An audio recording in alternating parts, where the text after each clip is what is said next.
Welcome to another edition of Minot Matters here at the Dakota Inn, brought to you by Shock Safe and Lock. I'm Jonathan Starr. We are continuing our budget chronicles as we talk with different key players in the city about the 2025 budget. Today, I'm joined by City Council President Mark Jantzer. Thanks for joining us today. Good to be here with you. Absolutely. All right. So obviously, you've already put a lot of hours into the 2025 budget. This isn't just something that's coming fresh off the deal to you with a huge surprise. You've had the conversations with probably people in the city, as well as city managers, and of course at city council. Let's start there. What's kind of your process? You've been through this a few times.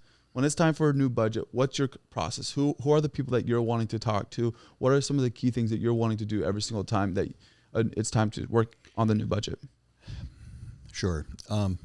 So I was first elected to the city council in 2008. Mm-hmm. So I've been through a few budgets. And I will tell you that the process has changed really quite dramatically since when I was first on the council. Mm-hmm. Back in those early years, the council received a recommended budget or a budget package from the city manager, which usually had most of the things sort of identified, but usually in the back there was a section of, here's what's requested, for instance, in terms of additional employees, and sometimes there were 30 or 40 of them. Okay. And so then, it kind of fell to the council to try to sort that out or get enough information to figure out, is 2 more policemen more important than a clerk in the city court? Right. And that's very difficult to do. And so, over time, that process has evolved to and it continues to evolve, frankly, to the process that we have today, which is that, the city manager still leads the budget preparation with his management team for the budget that he presents. And but we also have a new element, which is the budget tours, where we as council members go out to all of the departments and they present basically what they had in the budget or what they asked for last year, and then what they did with that funding, and then what they're asking for the coming year. So that's about a 2 or 3 day process where we're out at Public Works, out at the landfill, out at the water treatment plant. I mean, we're doing on-site visits to all of these different elements, right? And PD and fire stations as well. And so we get to see firsthand and hear from the department heads and the leadership of those various parts of our organization. What's going on. So then off of that, the city manager and his team present what they believe is a reasonable start or a reasonable approach.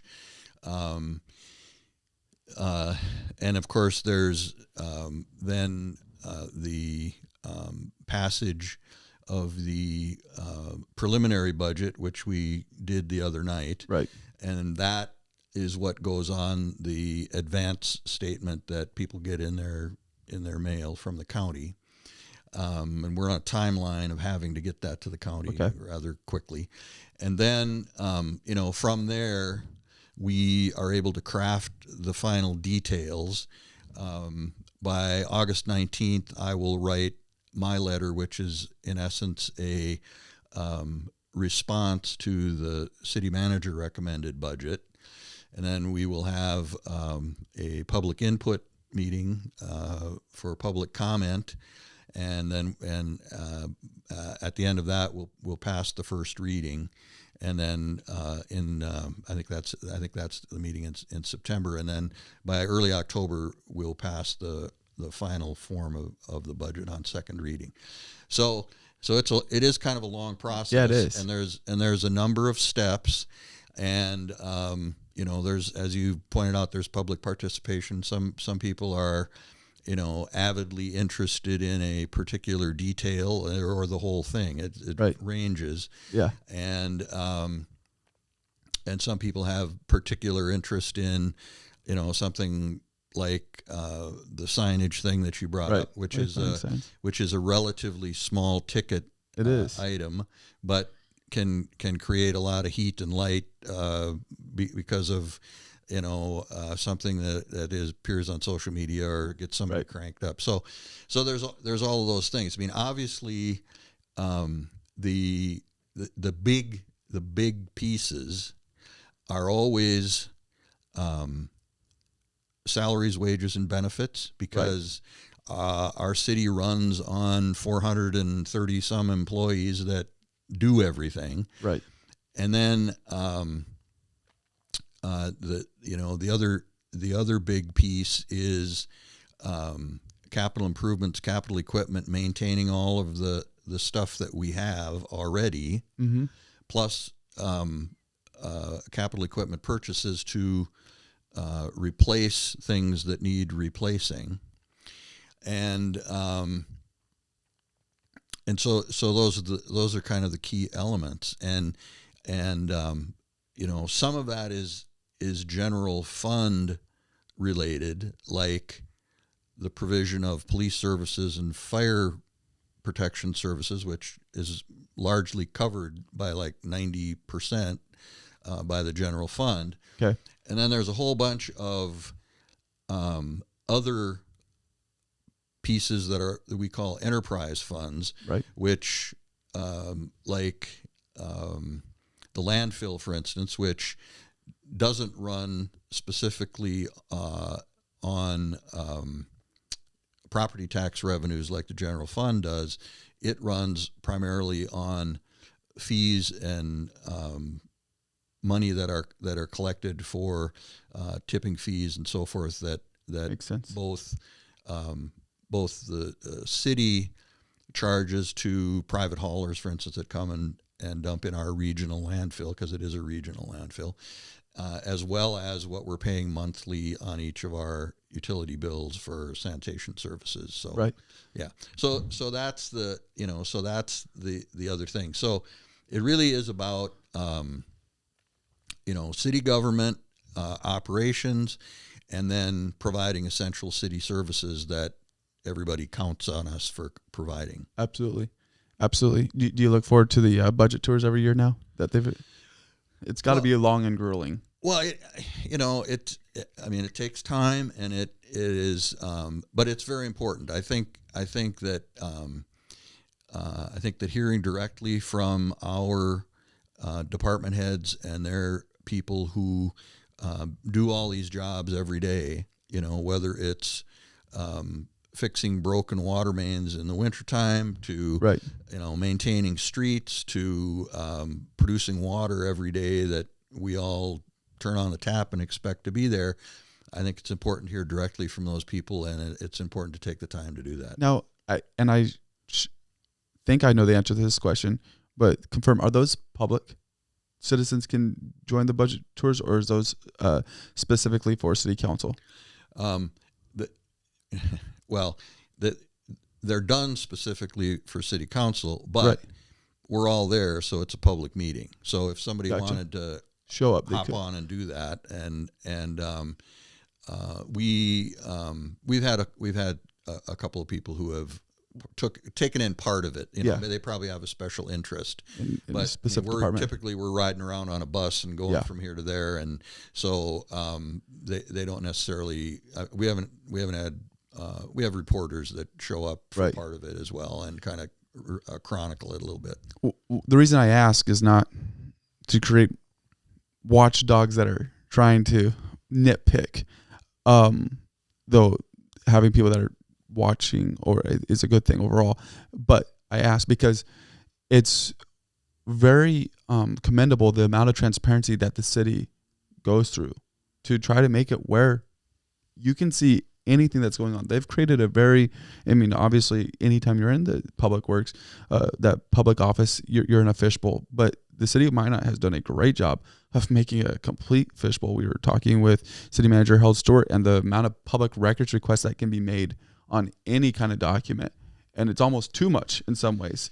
It's for the most part very commendable of the city to do that. Well, I appreciate that compliment. Over the past, I want to say half a dozen years, we have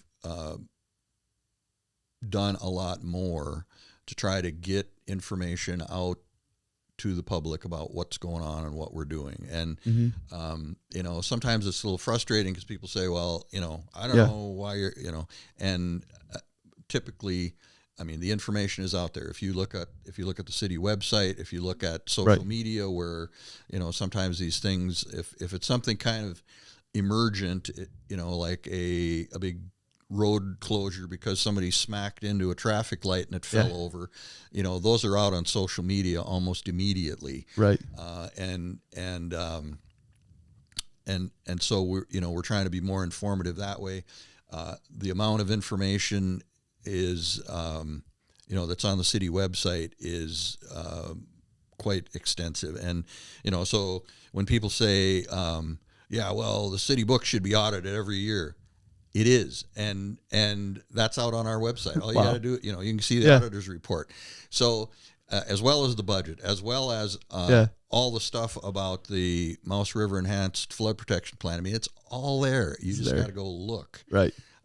We're continuing to invest in technology that will link in to provide more of that kind of information. So, for instance, in the public works budget, the next iteration of technology will add capability for citizens being able to look at where public works vehicles are, meaning the street sweepers, the road graders, the garbage trucks. I mean, all of that, is now going to be on the website. All you got to do is go push a couple buttons and look at it. And we started to see this a little bit with, I think, the tracking the snow plows, at least tracking what was completed. That was the first sort of iteration of that technology. But of course, it's evolved and it's gotten better and it's gotten cheaper. And so we can, when we go to this next iteration of the software and technology, or switch to a different one that's better, we can add more. Yeah, that's very interesting. You're one of the more experienced members on council. So I would imagine that because you're a familiar name, there's more citizens that potentially reach out to you. When it comes budget time, do you find a lot, your email box to get a little bit fuller with either things that people are for or against? I do get some, I get citizen contact or input. Usually it's, a little bit cyclical because the budget process is in the news and in the newspaper and on TV and, podcasts. You guys are podcasting it or whatever. But it isn't overwhelming. I mean, it's, it's a reasonable amount of contacts and, and it ranges anywhere from people who are, casually interested and would like some direction as to where they can find information to somebody who's, got a burning fire about one thing and they want to, see it put in or reduced or, taken out or whatever. And so it's a spectrum, but very interesting. And that's part of it, and it's part of the, job. I like to visit with citizens and hear what they have to say, and I think you have to be open to that, whether it's being invited to one of the local coffee clutches where they want to take the wire brush out after you, or whether it's just sometimes I'm in a grocery store and bump into somebody and they say, "Oh, I haven't seen you in a while. How you doing? You still on the city council?" "Yep, sure am." God, I'm glad you're doing that because I don't know. I wouldn't want to do that for $1 million, but Yeah. I'm glad there's people like you that'll go do Right. that. And They trust you. So that's, I don't, I've never been concerned about, being out in public and being Yeah. pinned down by somebody that was just Right. giving me trouble. And So as you go through town and you're driving down Broadway and you see something out of place or whatever it might be, does your city council hat ever come off where you can just enjoy Minot for what it is? Or are you always thinking like, oh man, should something be changed? Like there's a lot of traffic right here. Do we need to change how the traffic flows? Are you always mulling things over or are you? a little bit, but on the other hand, I mean, I think we have a great city, and I like Minot. I've lived here since 1977. Our kids all grew up here, and so I love Minot, and but I do run into things, whether it's a traffic signal that I'm stopped at that doesn't seem to be working, Yeah. or a chuck hole in the road, Right. and I can email a department head and point answer. those out, and typically they're taken care of quickly. But so can every citizen, by the way. We also have a feature on our website where citizens can submit things like that, and that's very helpful if they're willing to take a couple minutes to do that, because sometimes it takes a while for something to be noticed or reported, or and of course, sense. and if it's something criminal or emergent, then that's what 911 is for. You call the police. Absolutely. All right, we're looking forward to August 19th. You might not be looking forward to that day. Maybe you are. You get to go and make this your message from the city council president concerning the budget.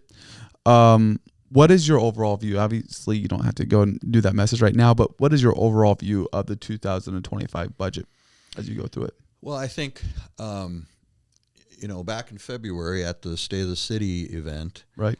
Our city manager, Harold Stewart, announced that his goal for the 2025 fiscal year budget was to have present a $0 increase budget. And so what that means is that in spite of the fact that,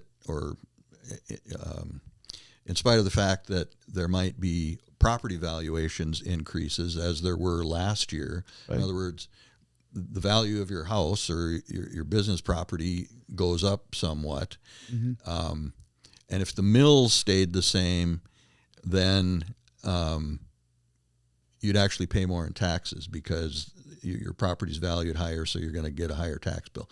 Right. I think that I've always favored talking in terms of dollars rather than mills, because mills get, there's a whole formula for dealing with that, and the portion of true value and all, and it gets a little bit complicated for some citizens. So I've always thought we were better off talking about dollars. Right. And so so the promise was we're going to submit a budget that's going to be flat in terms of dollars. And so that's actually happened. So with the increase in valuation staying the same at dollars, reduces the mill levy. The proposed budget has I think it's $21.87, if I remember right, decrease in taxation per $100,000 of property value. Right. And I think that's a great Yeah. place to be. It's a great place to start.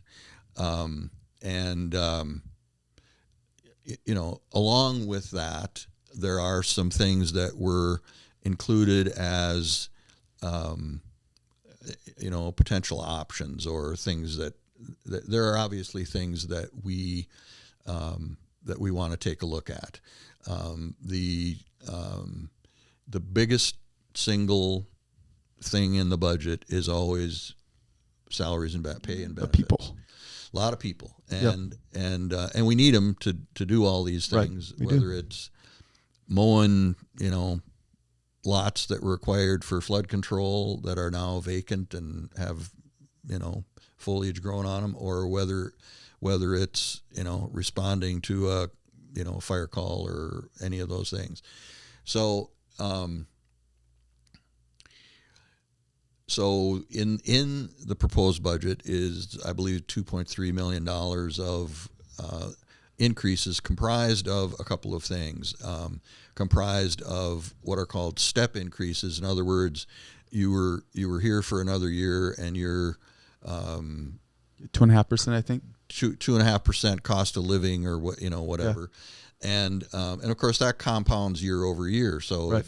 if you are have longevity, then that becomes a significant component. And then the other part of it is the what's called a market increase. And so typically on an annual basis, we try to gather information and poll other entities that have positions equal to what the cities are. So in a lot of cases, we're trying to poll cities of similar size and similar kinds of operations. So, makes sense. For instance, it's tough if you're looking for, okay, what are police chiefs paid? Right. It's tough to poll businesses because they don't have police chiefs, or fire chiefs. So that kind of thing. And so there's a lot of dollars that are in the budget for covering those increases, and of course, when you increase the base pay, then that also increases the cost of the benefits. So vacation and all those other things follow on. And so one of the things that was presented by the city manager as an option, and with full knowledge and a participation of his management team, the department heads and so forth, was kind of a hybrid option, right, to blend, to kind of do a blend. That's not really right, not a blend, but to the hybrid option would provide the higher of the two components. Makes sense. So, for instance, if your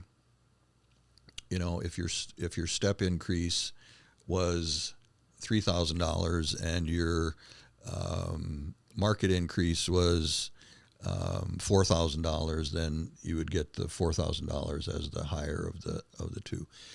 The other thing that suggestion does is cap the department head increases at the equivalent of two steps. Okay. And because when you look at the spreadsheet, there are raises potentially in there for between the two for $10,000-$12,000 plus. Wow. And the city manager said, I'm not taking that. Yeah. I mean that's out of line. Right. And so so that's the other piece of it. So I think we have to take a real close look at that and determine whether that makes sense. Mm-hmm. There are some concerns for certain positions that we've had extreme difficulty in trying to fill. Right. We have, vacancies on the police department that have been there for months and months and years. Yeah. And so, that is a national problem. By the way, it's not just Minot, it's not just North Dakota. Okay. But that's an issue. And so that's interesting. We got some grant money that I believe from some kind of law enforcement grant that we have dedicated to be used for some retention bonuses and some signing bonuses, I believe, for police officers, and that was the purpose of it. And so there may be more that we can do to help with some of that. There's another component that I'm going to be looking at, which is the switching in ND PERS. There's a segment for sworn officers for police and fire. Okay. And that was recommended to be done in the 26 budget as we look at that. And that, by the way, that's another evolution of the budget process. Right. You mentioned that, I think, earlier, that the department heads have now been asked to look at not only the coming year, but the year after that. Do you think that's a good thing? Oh, I do, because sometimes if you feel pressures now, right, you can do some things that sort of take the pressure off. Right. I mean, that aren't necessarily wise or aren't necessarily farsighted. And so, for instance, the biggest one that's not only used in our process, but it's used in the Air Force, it's used in government, it's used everywhere else, is if you feel like you need more money for certain things in this budget, you defer maintenance or you defer equipment replacement. And so, that's fine for this year or maybe right. even for next year, but, you're driving that old car for another right. year. If it's a police car that sits outside, that needs a bunch of maintenance more often because it's old, that can be pretty inconvenient. It seems like it can be out of service when it right. is needed. And so, and it's even more critical if it's a, sort of one of a kind piece of equipment, like right. yeah. a ladder truck in the fire department or a compactor out at the landfill, where we've only, you maybe only have one of those in the fleet, right. or the big snowplow up at the airport, which we ran into with one that burned up a couple of years ago. Wow. And so, so deferring maintenance and deferring replacement of rolling stock is a sometimes short-sighted approach to fixing today's budget problems. Is that part of what happened with the roads and some of the infrastructure in Minot, where it became deferred maintenance, kept on pushing it down the road? Because it feels like there's a lot of stuff that we're doing in infrastructure and roads in the present budgets. Short answer is, to some extent, yes. Okay.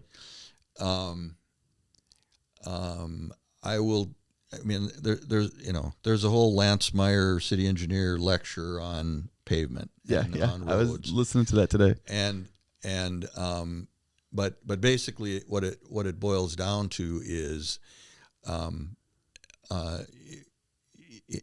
there's two pieces to it. There's the first piece is the pavement in good shape? Is it falling apart or not? Or right. how long does it have until it does fall apart? Moisture is the enemy of most of our city streets because of... Makes sense. And the second part is, which we've learned more recently in the last few years, the pavement may be healthy, but when you drive over it, it maybe doesn't feel healthy. Good. And that's called rideability. Okay. So those are the two things that we're now looking at. Okay. And the process in the old days was, because there wasn't really good information that was data-based on exactly what was going on, the tendency was maybe more to fix first what looks like is the biggest trouble or that's got the most trouble. And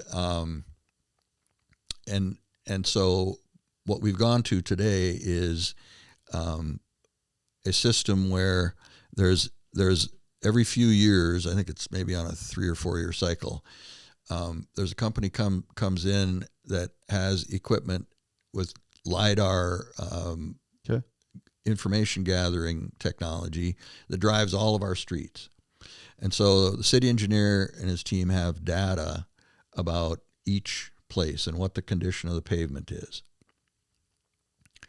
So from that, we've been able to determine that, yes, there is a backlog of maintenance and repair that's needed. Mm-hmm. And the number to, the number of dollars per year, until recently, we were spending about $3 million a year on, rebuilding, chip sealing, reworking roads. Okay. In the last couple of years, we've bumped that up to $8 million Mm-hmm. in an effort to catch up.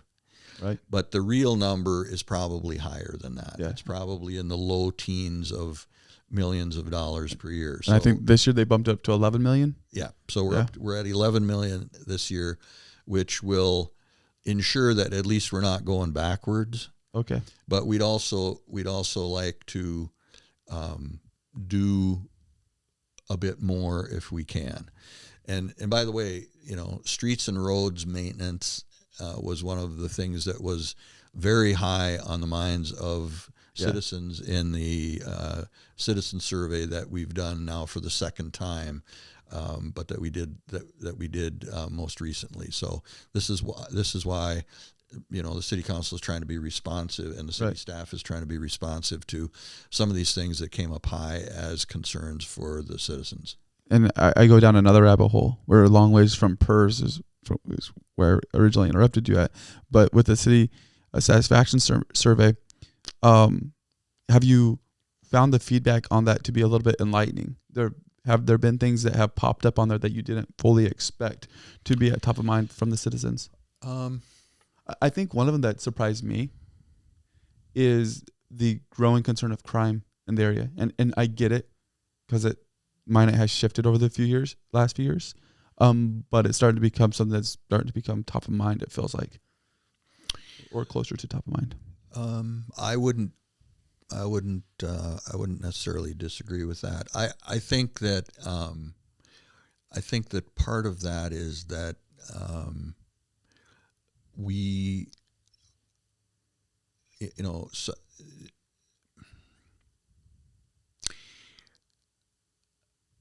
I didn't find too much surprising.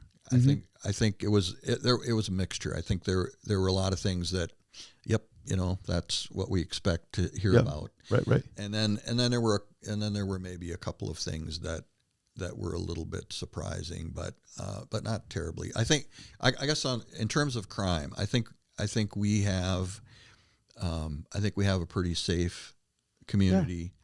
Yeah. People who come here from other places say, yeah, I feel real comfortable in Minot. And if you look at the nuance of some of that, it was related to like safety in industrial zones at night and commercial areas at night, as opposed to normal during the day activities. So I think we have to we have to try to get more granular data on some of those issues. The other one that stood out maybe that came out a little bit was code enforcement. Oh, really? And I think we're trying to be responsive to that. We're switching a part-time intern code enforcement officer to be a permanent part-time in the upcoming budget. That's one of the things that's in there. Yeah. And that's an effort to try to deal with some of that. We have done, I think year to date, we've done something in the neighborhood of 150 abatements. Wow. Which means that, between January 1st and I guess I would say that number was maybe from the end of June. If somebody's yard is full of shelled out cars and trash or whatever because they're hoarding and making a nuisance for their neighbors, we go in and clean that up. Okay. And that cost gets billed back to that property. Right. So, and I guess when I say we need to get more granular, here's what I mean. Yeah. If that's the kind of thing that citizens are talking about, or if it's, people that let their lawns grow or Right. their weeds grow until they're 4 feet high or, Yeah. whatever, certainly in violation of city ordinance. I mean, it's, 8 inches is sort of the threshold, but that we need to be more aggressive and go from being responsive when somebody complains to being proactive and getting to those things before they become highly visible. We need to get that figured out. Right. But we are trying to become more proactive. But with one code enforcement officer, there's a lot of city to cover and try to get that done. And, oh, by the way, folks need to remember that as a property owner, you have rights too. So if you, our process is it gets noticed or reported. We send a notice of, non-compliance. They have X amount of time to correct the issue. Then if they don't, we notice them that we're going to come in and they have time to, there's time lag there as well. Yeah. So some of these processes take, a fair amount of time to get resolved. Several months. Yeah. So when you say code enforcement, this might be where you want more granular data, but it's not necessarily talking about a business having a fire suppression system that's up to code, or a parking lot having enough parking places to parking spots that are up to the code. That's more the things that would affect citizens, neighborhoods and stuff like that, the code enforcement in those areas. That's probably on that satisfaction survey where they're more talking about, which we don't know. Right. Yes, exactly. So, is it a mixture? I guess those are the, so, for instance, the things that you mentioned about, are they, is it a fire suppression thing, or is it something else? I guess we don't know for sure exactly where to put the finger on. That's interesting. On the thing. Yeah. All right. 2 interesting things in the budget. One of them we've already alluded to, zero-based budget approach. So that's switching rather than going and looking at last year's budget, how much we spent, and rolling some of those numbers into this year's budget, starting from zero and justifying every single item that we're spending money on. Each department at the city is spending money on, and then the multiple year approach to the budget where we're looking at 2025 and 2026. Do you see these things as being beneficial in the long run, as things that should be continued? We should continue to do a zero-based budget, or is this something we should only do every 5 years? And then looking at the multiple year approach. Well, I think from my experience in business and from just observing over time, I think you should always start from zero. Okay. I think that assuming that, you're always going to have the same number of people doing the jobs, assuming that there's always a need to do the things that we did last year, right? Or to do them in the same way can easily lead you astray or stagnation. So, we've had,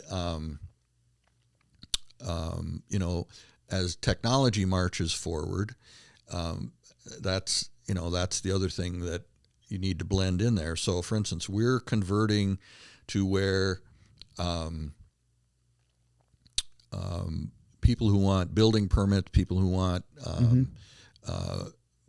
various permits and all those kinds of things are going to be able to do that online. I mean, wow. our next iteration of software in those areas is going to create the ability to not necessarily automate, but to make it easier for citizens to do that without coming in to City Hall and having or the Public Works or engineering and Yep. filling out paperwork, and that'll work well for some. Others will, others Take who are years. not as technology oriented will find that, and they'll still be able to probably do it the old way, but Right. But by putting those tools in place, so hopefully those kinds of measures, help us ultimately reduce people costs and Right.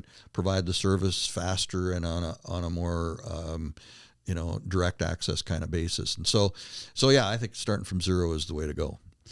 The biggest thing that was in the budget that probably not the biggest thing, but one of the biggest changes is the thing that you mentioned already when you're looking at the 2025 budget. What's the best plan in your opinion? What's the best plan forward on the pay plan? Is it that hybrid approach that you were mentioning? Obviously, there's going to be a ton of discussion, and we're not trying to get you locked into how you're going to vote and how you're going to discuss this matter.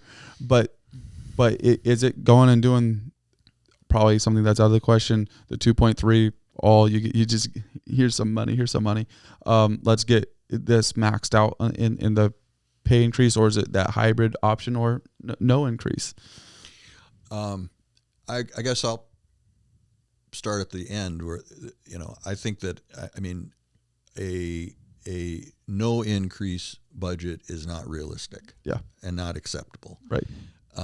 We have a lot of dedicated great city employees. Absolutely. And we need to make sure that we are doing the best that we can with limited resources to make sure that our jobs are and pay and compensation is competitive in the marketplace. That doesn't mean that we need to be the highest paying Right. entity in the community for the kind of jobs that there are, but we certainly shouldn't be the lowest, Right. perhaps either. And then, this is always in combination with benefits. So,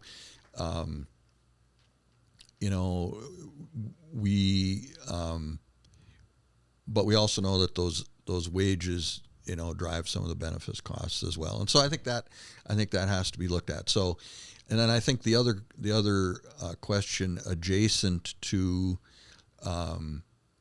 what you're asking is, if the council, for instance, were to adopt the hybrid approach, and there would be thereby from the 2.3 million, there's a roughly, I think, $700,000 savings involved in making that choice. Then what is the best approach with that $700,000? In other words, does that turn into just a further reduction in tax? Yep. Does that turn into use for some other purposes, or a combination thereof? And I think those are the questions we're going to be wrestling with over the upcoming days. By the way, let me throw one other thing in there. So I want to make a couple of things clear. First of all, there was a statement made by somebody that at the council meeting the other night that employee salaries have increased by 37% over the last, I forget what it was, so many years. That's a false statement. Yep.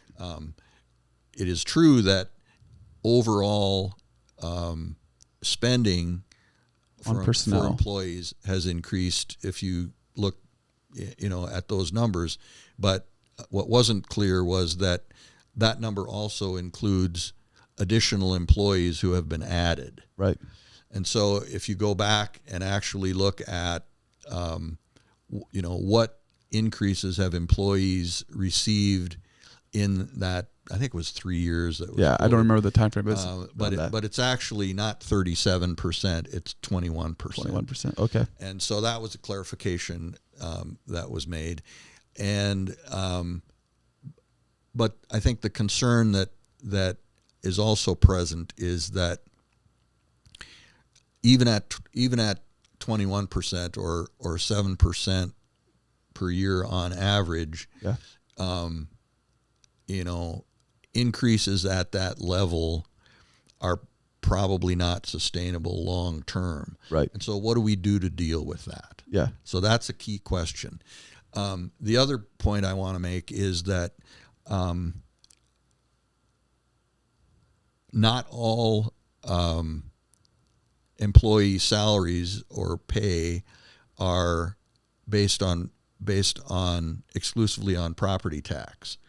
So, for instance, if you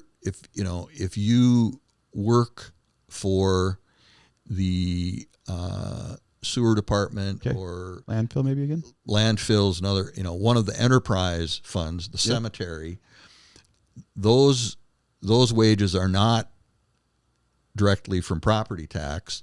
They're from that enterprise fund, which, unlike the general fund and city government, run more like a business, meaning their revenues are what support the payment of their expenses and wages. And so I want to be clear with people that just because we reduce overall on the 400 and some employees, and it turns out that number is aggregate $700,000 in the budget, that is not all a direct effect on property tax. That's so good. People need to also understand that. Yeah, no, that's a really great thing to point out there. Are you a fan? Let me rephrase that question. Are you open to the idea of a performance pay system being implemented versus the step plan? And basically the difference is the step plan, a employee is essentially maybe not guaranteed, but nearly guaranteed a raise every year to keep up with the cost of living, that 2.5%, perhaps that's adjusted over time. A performance plan would be more having an annual performance review, and they would have the ability to hit certain criteria every year. And if they did, then a percentage raise would be given based off of their performance that last year.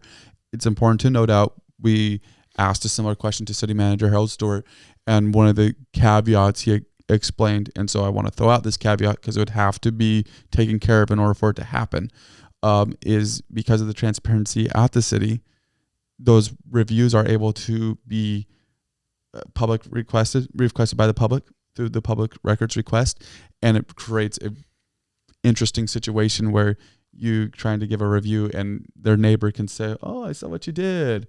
Oh, it looks like you had this. Oh, you only got a 2% because you messed up." Very vulnerable position for employees to be in.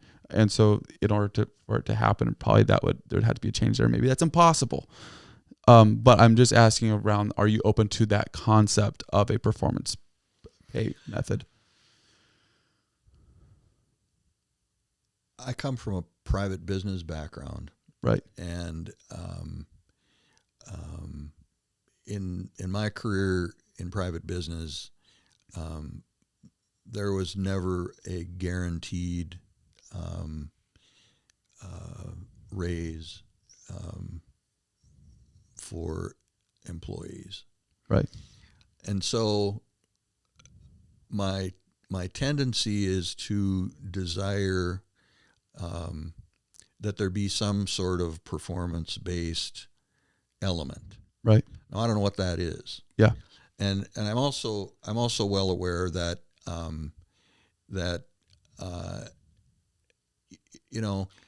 as I said before, the city's probably not going to be paying the largest wages for a particular job that's available, and it depends on the position. But yep. If you've got a CDL, you can probably go out in the oil field and make more money than as it essentially should be. You can working for the city, or maybe for a large corporation. So, but city employees also count on the stability right. of that increase. And what happens is that we don't control that. Like we don't control oil prices. Right. And so in a year like we've had the past couple of years where inflation has gotten kind of out of control, Yeah. that 2.5% doesn't keep up for city employees. Well, at all. Or when something else that we don't control, like health insurance premiums, Mm-hmm. the portion that the employee ends up paying may grow larger than their 2.5%. Right. Yep.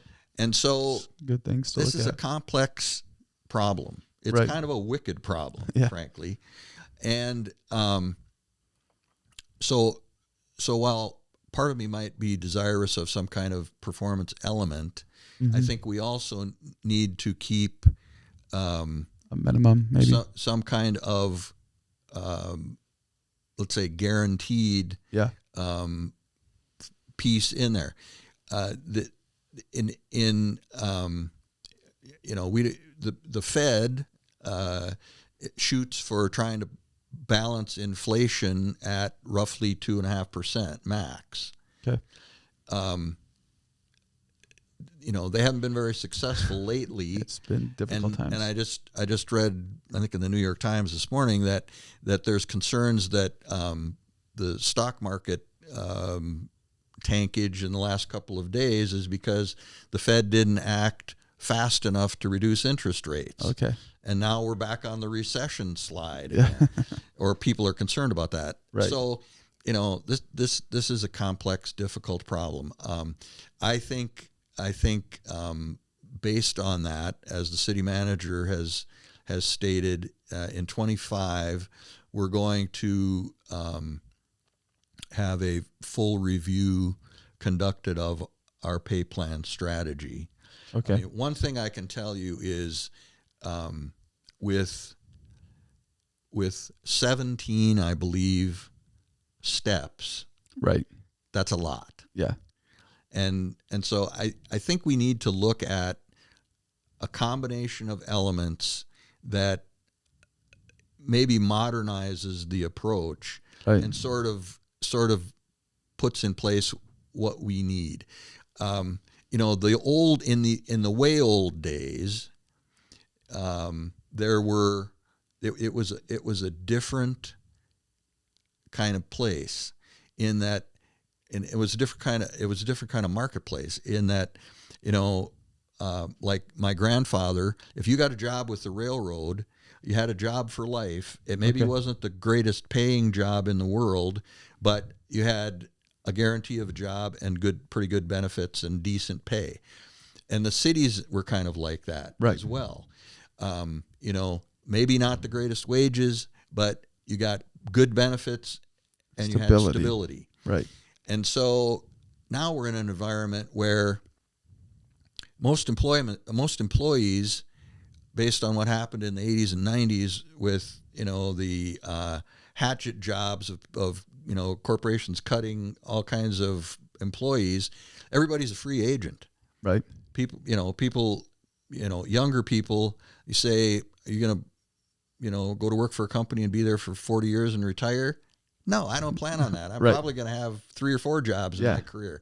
So it's a whole different marketplace, a whole different environment. And I think we need to be smart about how we look at the city in that regard and how we try to adapt our pay and benefits plan to meet those challenges. Yeah. It's even interesting to look at the amount of second jobs that people have now, not always because of necessity, just because of the entrepreneurial spirit that has grown and how that affects a lot of people's side hustles. And yeah, as you say, it's maybe something they love and they're passionate about. And so they, run a backhoe during the day and they have some kind of artistic thing they do as their side gig. And I think that's great. Right. Yeah. It'll be interesting to see how that continues and how the city is able to adapt to that. We're winding down now. I'm going to ask one question that is just a fun question.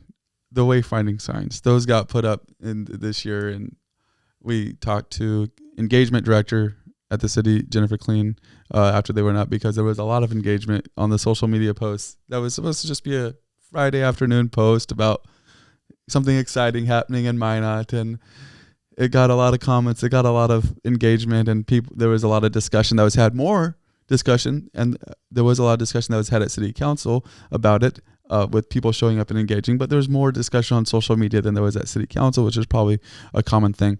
But then in 2025, the funding was cut on that a little bit, just because it's a budget and things happen. What's your, you don't have to comment on the discourse that happened about the 2024, but how important are these wayfinding signs going forward? I think some of the ones are going to be updating your entrance signs and stuff like that. In my opinion, those are some of the more important ones that probably should be looked at, because that's the first impression of a city. But what's your opinion on some of those things? The funniest thing I saw about that on the internet was a picture of going south on Broadway at about 17.5th Avenue in front of Marketplace with one of those signs said Taco Bell, and it was and it was and I laughed out loud. Yeah.